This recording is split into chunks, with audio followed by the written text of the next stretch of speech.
Hi friends, ನಮಸ್ಕಾರ ಎಲ್ಲರಿಗೂ. ರಂಜೂಸ್ homely ಫುಡ್ಗೆ ಎಲ್ಲರಿಗೂ ಸ್ವಾಗತ. ಇವತ್ತೊಂದು ಸೂಪರ್ ಆಗಿರುವಂತ ಒಂದು ಈವ್ನಿಂಗ್ ಸ್ನಾಕ್ ಮಾಡ್ತಾ ಇದ್ದೀನಿ ಆಲೂಗಡ್ಡೆ ಉಪಯೋಗಿಸಿ. ಖಂಡಿತ ಆಲೂಗಡ್ಡೆ ಇದ್ರೆ ಕೂಡ್ಲೆ ಇದನ್ನ ಈ ರೀತಿ ಮಾಡಿ. ಇಲ್ಲಿ ನಾನು ಕೇಕ್ ಮಾಡ್ಲಿಕ್ಕೆ ಉಪಯೋಗಿಸುವಂತ ನೋಸಲ್ ಉಪಯೋಗಿಸಿ ಮಾಡಿರೋದು, ಆದ್ರೆ ಇದು ಬೇಕು ಅಂತ ಏನಿಲ್ಲ. ನಮ್ಗೆ ಕೇವಲ ಕೈ ಉಪಯೋಗಿಸಿ ಬೇಕಿರೋ ನಮ್ಗೆ ಸಣ್ಣ ಸಣ್ಣ ಬಾಲ್ಸ್ ಮಾಡಿ ಮಾಡ್ಬೋದು. ಇದು ನಾನು ಶೇಪಿಗೋಸ್ಕರ ಮಾತ್ರ ಇಲ್ಲಿ ಉಪಯೋಗಿಸ್ತಾ ಇರೋದು. ಬನ್ನಿ ನೋಡೋಣ ಇದು ಹೇಗೆ ಮಾಡೋದು, ಅದೇ ರೀತಿ ಯಾವ ರೀತಿ ಇರುತ್ತೆ ಅಂತ ಎಲ್ಲ ನೋಡೋಣ. ಆಮೇಲೆ ನೀವು ಫಸ್ಟ್ ಟೈಮ್ ಚಾನಲ್ ನೋಡ್ತಿದ್ರೆ ಚಾನಲ್ ಸಬ್ಸ್ಕ್ರೈಬ್ ಮಾಡಿ ಸಪೋರ್ಟ್ ಮಾಡಿ. ಇದಕ್ಕೋಸ್ಕರ ನಾನಿಲ್ಲಿ 3 ಬೇಯಿಸಿದ ಆಲೂಗಡ್ಡೆ ತಗೊಂಡಿದ್ದೀನಿ. ಇದನ್ನ ಚೆನ್ನಾಗಿ ಹುಡಿ ಮಾಡ್ಬೇಕು, ಅಂದ್ರೆ ಸ್ಮ್ಯಾಶ್ ಮಾಡ್ಬೇಕು. ಸ್ವಲ್ಪನೂ ತರಿ ತರಿ ಇರಬಾರ್ದು, ಅಂದ್ರೆ ಚೆನ್ನಾಗಿ ಬೆಂದಿರ್ಬೇಕು ಆಲೂಗಡ್ಡೆ. ನೋಡಿ ಈ ರೀತಿ ಸ್ಮ್ಯಾಶ್ ಮಾಡಿಟ್ಕೊಂಡಿದ್ದೀನಿ ನಾನಿಲ್ಲಿ ಒಂದು ಸೌಟ್ ಉಪಯೋಗಿಸಿ ಮಾಡಿರೋದು. ಆಮೇಲೆ ಇದಕ್ಕೆ ನಾನಿಲ್ಲಿ ಬೆಣ್ಣೆ ಸೇರಿಸ್ತಾ ಇದ್ದೀನಿ. ನೋಡಿ ಈ ರೀತಿ 2 ಪೀಸ್ ಹಾಕ್ತಾ ಇದ್ದೀನಿ. ಇದು ಸಾಲ್ಟೆಡ್ ಬಟರ್. ನೀವು ಇದಕ್ಕೆ ಅಂದ್ರೆ ಉಪ್ಪು ನೋಡ್ಕೊಂಡು ಸೇರಿಸ್ಬೇಕು. ಆಲ್ರೆಡಿ ಇದ್ರಲ್ಲಿ ಸ್ವಲ್ಪ ಉಪ್ಪು ಇರುತ್ತೆ, ಆದ ಕಾರಣ ಉಪ್ಪು ಇವಾಗ ಸೇರಿಸೋದು ಬೇಡ, ನೋಡ್ಕೊಂಡು ಆಮೇಲೆ ಸೇರಿಸ್ಕೊಳ್ಳಿ. ನೋಡಿ ಇಲ್ಲಿ ನಾನು ಇವಾಗ ಗ್ಲಾಸ್ ಉಪಯೋಗಿಸಿ ಈ ರೀತಿ ಸ್ಮ್ಯಾಶ್ ಮಾಡ್ತಾ ಇದ್ದೀನಿ. ತುಂಬಾ ಸುಲಭವಾಗಿ ಈ ರೀತಿ ನಮ್ಗೆ ಸ್ಮ್ಯಾಶ್ ಮಾಡ್ಬೋದು. ಮಾತ್ರ ಆಲೂಗಡ್ಡೆ ಮಾತ್ರ ಚೆನ್ನಾಗಿ ಬೆಂದಿರ್ಬೇಕು, ಅಷ್ಟೇ ಇರೋದು. ನೋಡಿ ಈ ರೀತಿ ಚೆನ್ನಾಗಿ ಎರಡನ್ನ ಚೆನ್ನಾಗಿ ಮಿಕ್ಸ್ ಮಾಡಿ ಇವಾಗ ನಾನು ಉಪ್ಪು ಸೇರಿಸ್ತಾ ಇದ್ದೀನಿ. ಅದಕ್ಕೆ ಹೇಳಿದ್ರು ಮೊದಲೇ ಉಪ್ಪು ಸೇರಿಸಬೇಡಿ, ಆಮೇಲೆ ಇದಕ್ಕೆ ಸೇರಿಸ್ತಾ ಇರೋದು ಕಾರ್ನ್ ಫ್ಲೋರ್. ನಾನಿಲ್ಲಿ 3 ಟೇಬಲ್ ಸ್ಪೂನ್ ಕಾರ್ನ್ ಫ್ಲೋರ್ ಹಾಕೋತಾ ಇದ್ದೀನಿ. ಇಲ್ಲಿ ಹಾಕ್ಬಿಟ್ಟು ಇದನ್ನ ಒಂದ್ಸಲ ಚೆನ್ನಾಗಿ ಮಿಕ್ಸ್ ಮಾಡ್ಕೊಳ್ಳಿ. ಬೇರೆ ಏನು ಸೇರಿಸೋದು ಬೇಡ, ನೀರು ಆತರ ಏನು ಬೇಡ. ಇದೇ ರೀತಿ ಚೆನ್ನಾಗಿ ಮಿಕ್ಸ್ ಮಾಡಿದ್ರೆ ಸಾಕು. ನೋಡಿ ಈ ರೀತಿ ಚೆನ್ನಾಗಿ ಮಿಕ್ಸ್ ಆಗಿದೆ. ಇವಾಗ ನೋಡಿ ಆಗ್ತಾ ಇದೆ. ಇವಾಗ ಬ್ಯಾಟರ್ ಅಂತೂ ಸಾಫ್ಟ್ ಆಗಿ ಸಿಗುತ್ತೆ ನಮಗೆ. ನೋಡಿ ನಮ್ಮ ಹಿಟ್ಟು ನೋಡಿ ಇವಾಗ ಈ ರೀತಿ ಇದೆ, ಒಳ್ಳೆ ಸಾಫ್ಟ್ ಆಗಿ ಬಂದಿದೆ. ಇನ್ನಿದು ಇನ್ನೂ ಸಾಫ್ಟ್ ಆಗಿ ಸಿಗೋದಕ್ಕೋಸ್ಕರ ನೋಡಿ ಈ ರೀತಿ ಸ್ಟ್ರೈನರ್ ಅಲ್ಲಿ ಹಾಕ್ಬಿಟ್ಟು ಈ ರೀತಿ ಸ್ಮ್ಯಾಶ್ ಮಾಡ್ತೀನಿ. ಅವಾಗ ನಮಗೆ ಸ್ವಲ್ಪನೂ ತರಿ ತರಿ ಇಲ್ಲದ ಕ್ರೀಮಿ ಆಗಿರುವಂತ ಒಂದು ಹಿಟ್ಟು ಸಿಗುತ್ತೆ. ಆ ರೀತಿಯ ಹಿಟ್ಟು ನಮಗೆ ಬೇಕಾಗಿರೋದು. ನೋಡಿ ಈ ರೀತಿ ಸ್ಟ್ರೈನರ್ ಅಲ್ಲಿ ಹಾಕ್ಬಿಟ್ಟು ಗ್ಲಾಸ್ ಅಲ್ಲಿ ಈ ರೀತಿ ಉಜ್ಬಿಟ್ರೆ ನಮಗೆ ನೀಟಾಗಿ ಅದು ಬರುತ್ತೆ ನೋಡಿ ಕೆಳಗಡೆಯಿಂದ. ಅವಾಗ ಸ್ವಲ್ಪನೂ ತರಿ ತರಿ ಸಿಗಲ್ಲ ನಮಗೆ, ಒಳ್ಳೆ ಸಾಫ್ಟ್ ಆಗಿರುವಂತ ಒಳ್ಳೆ ಕ್ರೀಮಿ ಆಗಿರುವಂತ ಹಿಟ್ಟು ಸಿಗುತ್ತೆ ನಮಗೆ.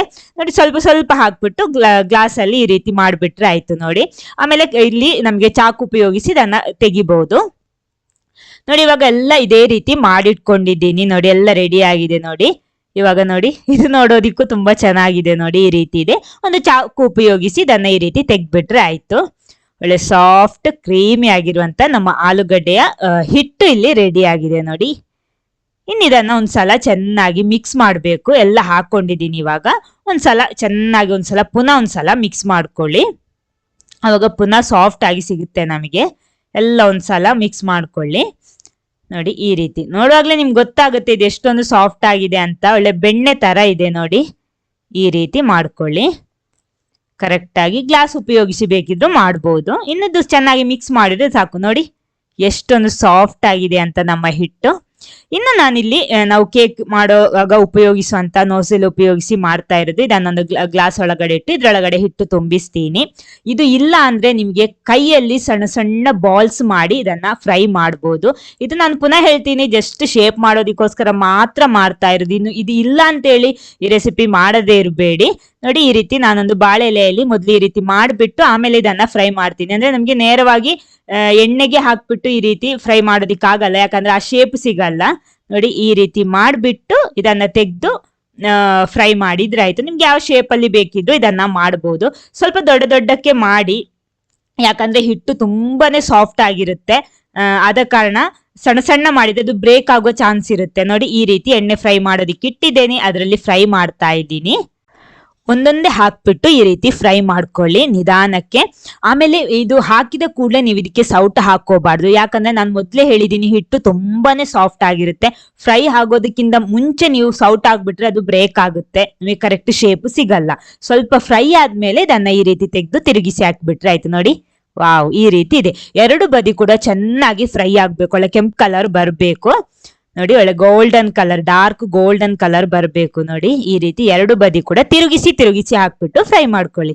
ನೋಡಿ ನಮ್ಮ ಸ್ನ್ಯಾಕ್ ಆಲೂಗಡ್ಡೆಯಲ್ಲಿ ಮಾಡಿರುವಂತಹ ಸ್ನ್ಯಾಕ್ ರೆಡಿ ಆಗಿದೆ. ನೋಡಿ ಈ ರೀತಿ ಇದೆ, ಚೆನ್ನಾಗಿ ಫ್ರೈ ಮಾಡ್ಕೊಳ್ಳಿ. ಇದೇ ರೀತಿ ಉಳಿದದನ್ನೆಲ್ಲ ಮಾಡಿ ತರ್ತೀನಿ. ನೋಡಿ ಎಲ್ಲ ರೆಡಿ ಆಗಿದೆ. ಇವಾಗ ನೋಡಿ ಇವಾಗ ನಾವು ಶೇಪ್ ಮಾಡಿದ್ರಿಂದ ಸ್ವಲ್ಪ ಶೇಪ್ ನೋಡೋದಿಕ್ಕೆ ಈ ರೀತಿ ಇರುತ್ತೆ. ಸಣ್ಣ ಸಣ್ಣ ಬಾಲ್ಸ್ ಮಾಡಿ ಕೂಡ ಫ್ರೈ ಮಾಡ್ಬೋದು. ಕರೆಕ್ಟ್ ಆಗಿ ಬರುತ್ತೆ. ನಾನು ಟ್ರೈ ಮಾಡಿದ್ದೀನಿ, ಅದು ನಾನು ನಿಮ್ಗೆ ತೋರಿಸ್ತೀನಿ. ಆಮೇಲೆ ಫ್ರೈ ಮಾಡುವಾಗ ಚೆನ್ನಾಗಿ ಫ್ರೈ ಮಾಡ್ಬೇಕು, ಇಲ್ಲಾಂದ್ರೆ ಒಳಗಡೆ ಸಾಫ್ಟ್ ಆಗಿರುತ್ತೆ. ಮೀಡಿಯಂ ಫ್ಲೇಮ್ ಅಲ್ಲಿ ಇಟ್ಕೊಂಡು ಚೆನ್ನಾಗಿ ಫ್ರೈ ಮಾಡ್ಬೇಕು. ನೋಡಿ ಈ ರೀತಿ ಇರುತ್ತೆ ನೋಡಿ. ನೋಡೋದಿಕ್ಕೂ ಚೆನ್ನಾಗಿರುತ್ತೆ. ಇದು ನಮಗೆ ಹಾಗೆ ತಿನ್ಬೋದು. ಅದಕ್ಕಿಂತಲೂ ಚೆನ್ನಾಗಿರೋದು ನಾವು ಟೊಮೆಟೊ ಕೆಚಪ್ ಅಲ್ಲಿ ಡಿಪ್ ಮಾಡ್ಬಿಟ್ಟು ತಿಂದ್ರೆ ಸೂಪರ್ ಆಗಿರುತ್ತೆ. ಖಂಡಿತ ಇದನ್ನ ತಿನ್ಬಿಟ್ರೆ ಮಕ್ಕಳಿನ್ನು ಹೊರಗಡೆಯಿಂದ ತರುವಂತ ಸ್ನಾಕ್ ಬೇಡ ಅಂತಾನೆ ಹೇಳ್ಬಿಡ್ತಾರೆ, ಅಷ್ಟೊಂದು ಚೆನ್ನಾಗಿದೆ. ನೋಡಿ ನಾನು ರೌಂಡ್ ಆಗಿ ಮಾಡಿರುವಂತದ್ದು. ನೋಡಿ ಮುಟ್ಟುವಾಗ್ಲೇ ಒಳ್ಳೆ ಕ್ರಿಸ್ಪಿ ಆದ್ರೆ ನೋಡಿ ಈ ರೀತಿ ಇರುತ್ತೆ ನೋಡಿ. ಇಲ್ಲಾಂದ್ರೆ ಸ್ವಲ್ಪ ಕಡಿಮೆ ಆದ್ರೆ ಅದು ಸ್ವಲ್ಪ ಒಳಗಡೆ ಸಾಫ್ಟ್ ಇರುತ್ತೆ. ಓಕೆ, ಈ ವಿಡಿಯೋ ನಿಮ್ಗೆ ಇಷ್ಟ ಆದ್ರೆ ಖಂಡಿತ ಲೈಕ್ ಮಾಡಿ, ಎಲ್ಲರ ಜೊತೆ ಶೇರ್ ಮಾಡಿ. Thank you.